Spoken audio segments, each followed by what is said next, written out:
Catholic Church in Israel blames Jewish state for current Palestinian violence. An article in the Jerusalem Post carried that headline on Thursday, reporting that the Catholic clergy spelled out their position in a statement of the Commission for Justice and Peace of the Assembly of Catholic Ordinaries, a panel of archbishops and other senior clerics of the various Catholic rites in Israel, the Palestinian Authority, Jordan and Cyprus.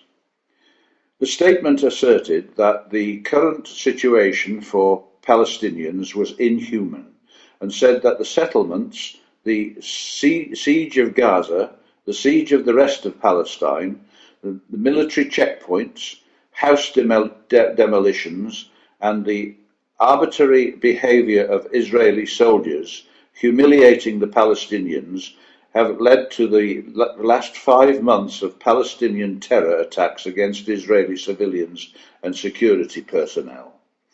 The Catholic statement is as prejudiced and as perverted as it is possible to get. It reflects the hatred in the policy of the Vatican towards Israel, and particularly towards the Jewish settlements in Judea and Samaria, the so-called West Bank. I have spent the last few days visiting this area and talking with several of the settlers themselves, settlers who recognize that their presence upon the mountains of Israel is a fulfillment of what is written in the prophets.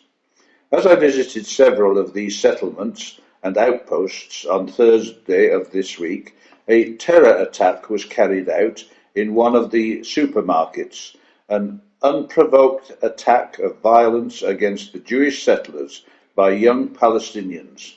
The headline in Jerusalem Post today, Friday, read, "Teenage terrorists murder young father in Benjamin supermarket." It is this sort of terrorism that is now being encouraged by the Catholic leaders, and one cannot help referencing the perpetual hatred spoken of in Ezekiel 35 verse 5. It does not seem to occur to the Palestinian Arabs or to the Catholic clergy that there would be no need for security checkpoints or other measures if there were no violence, killings or terror attacks. The fact is that the Vatican, the Palestinians and the world just do not want an Israeli state to exist because it demonstrates clearly that the Bible is true. Who can ignore the teachings of scriptures? Who can resist the power of prophecy fulfilling? For example, Ezekiel chapter 34 verses 13 and 14. "And I will bring them out from the people, and gather them from the countries, and will bring them to their own land, and feed them upon the mountains of Israel, by the rivers, and all the inhabited places of the country. I will feed them in a good pasture, and upon the high mountains of Israel shall their fold be. There shall they lie in a good fold, and in a fat pasture shall they feed upon the mountains of Israel."